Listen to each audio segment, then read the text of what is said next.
大家好，咁4月13號就係71歲冥壽嘅西城秀樹嘅大日子啦。咁夏妙圓因為咧之前啦好早期啦，我就係喺一本日本嘅音樂雜誌裏面工作啦，咁亦都係一個小記者啦。有呢個機會咧，可以喺香港演唱會嘅後台同佢做咗專訪啦。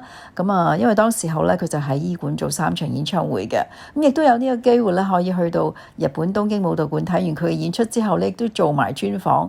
咁所以話咧，我真係一個好幸福嘅小粉絲啦嚇。咁亦都隨後亦都有繼續可以播佢嘅歌啦。咁亦都可以話咧係對於好多西城秀樹嘅迷咧呢一日71歲冥壽嘅日子咧，都係大日子嘅。咁因為咧就一個收錄咗43首歌曲嘅可以話係紀念佢嘅精選咧上線啊。咁並且咧亦都係預告咗啦，嚟緊咧會喺5月度啦就會推出佢嘅體育館嘅演唱會嘅一啲Blu-ray 啦。咁即係對於中意西城嘅朋友嚟講，呢啲都係大喜訊啦。咁離開咗我哋一大段日子啦，但係咧其實佢喺香港嘅演唱會啊，又或者佢喺日本嘅演出咧，好多時候啲朋友都話佢有一個好特別嘅風格嘅。咁我睇翻啲報道咧，其實就當時候有啲傳媒朋友訪問過西城秀樹啦，佢就話其實咧嗰啲步伐咧都係我自己研究嘅，因為佢好即係嗰啲步伐就係提起個舞靴啦，跟住就打咗一個咧好似屈曲嘅動作啦。咁其實佢呢個標誌咧，我哋成日都會記得嘅。咁仲有佢嗰個形象咧，我就覺得即係我真係諗唔到第二個，淨係諗起佢咧，就係佢嗰把好烏黑嘅頭髮同埋好有型嘅頭髮啦。當時我出道咧，真係好多人中意佢。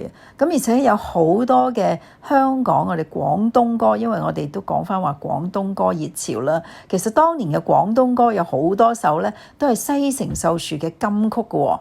嗱，部分一啲啦，即係我記得最紅一啲啦，就譬如 YMCA 啦，大家記得呢隻歌啦，其實就係西城秀樹咧，即係唱得好紅嘅。咁林子祥有一個好 hit 嘅版本添啦。咁另外咧就有蔡國權嘅無心化語啦。咁Careless Whisper 嘅呢個日文版嚇。咁梅艷芳都有呢個夢幻的擁抱。咁仲有就係張國榮嘅愛慕啦。另外就係有羅文嘅歌曲啦 ，Blue Sky Blue 嘅中文版本啦，好歌獻給你啦。可以話咧，即係呢一個西城秀樹佢嘅流行曲咧，對於我哋香港廣東歌嘅樂壇嘅興起咧，係一個好深遠嘅可以話始祖嘅影響嘅。因為當時候咧，佢甚至乎嚟香港做演唱會啦，咁好多人都因為咧嗰啲歌又有中文版，咁又 hit 埋日文版，咁當時候好百花齊放嘅，廣東歌又有，日文歌又 hit，廣東歌又 hit，咁亦都即係有銷量添啊！即係日本唱片喺香港都銷量都好好嘅。咁所以話即係西城秀樹都係對於我哋廣東歌嘅熱潮嚇係有一個非常舉足輕重嘅歷史嘅影響嘅嚇。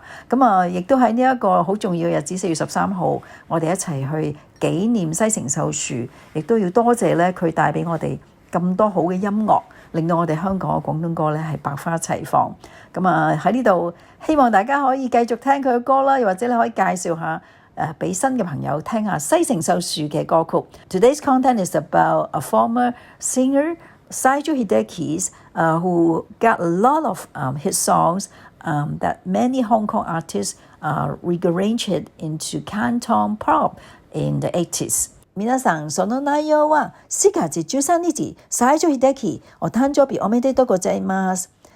西城さん、いろいろの歌は80年代香港の歌手たち、香港のバージョン発表したとっても人気。それはありがとうございました。